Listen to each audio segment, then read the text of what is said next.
there's a let's say emerging curiosity in Orthodox Christianity and some of the political circles that I find myself in.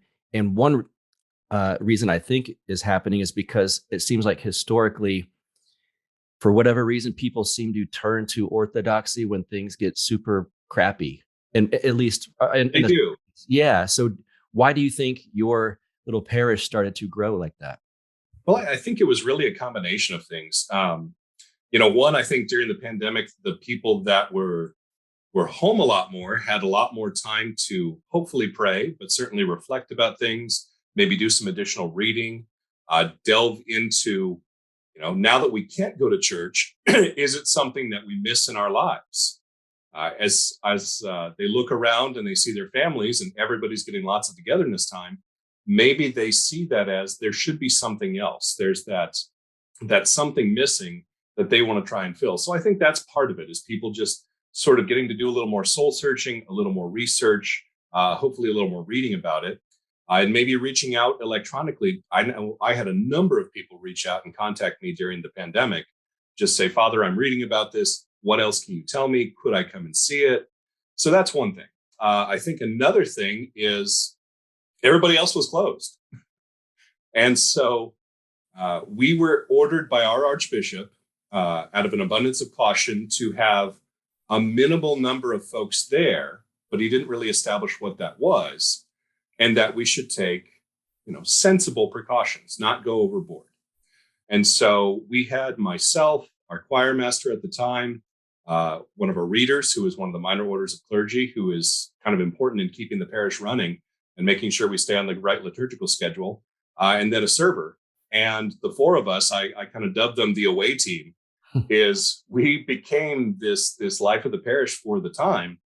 And we live streamed on Facebook, and we did what we had to do to get through that. But our doors never physically shut. At any time during the pandemic, anyone could have come in, and indeed they did, both our parishioners and other folks from the community. And they said, "You're not closed down." I said, "Well, no, we never did, and we never are going to." And so that was one aspect of it in the church side of it. The other aspect of it is we were also the only ones that kept our food pantry open.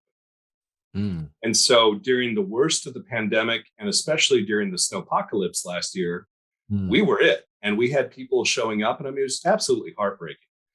Some folks hadn't eaten in a number of days. Some folks hadn't been able to find a place to take a shower, any of these types of things. And they said, everybody's locked.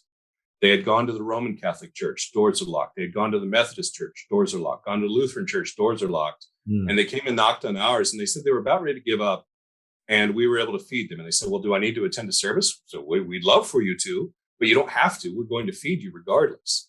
And so you get this tiny little parish that probably is the poorest in an already poor county. And we're feeding all these people that we're meeting for the very first time. So that was cool. And people started to take notice of that. And at one point, during the massive ice and snowstorm, we were completely wiped out. We had nothing left because we had said, hey, we've got diapers, we've got shelf-stable milk, we've got clean drinking water, all these types of things. And I walked over to the parish because it's a couple blocks away, and I expected a couple people will be there. We had a line down the alley. Mm.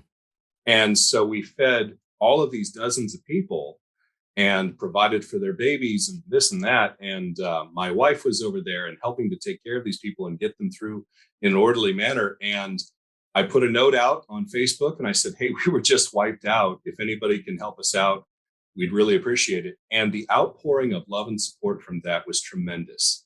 Not only our own folks, but Orthodox people in other areas of the country, people who have never had any experience of religion, good or bad, are sending checks, sending food. And we were able to keep that going throughout that entire time. So that was just a really great gift.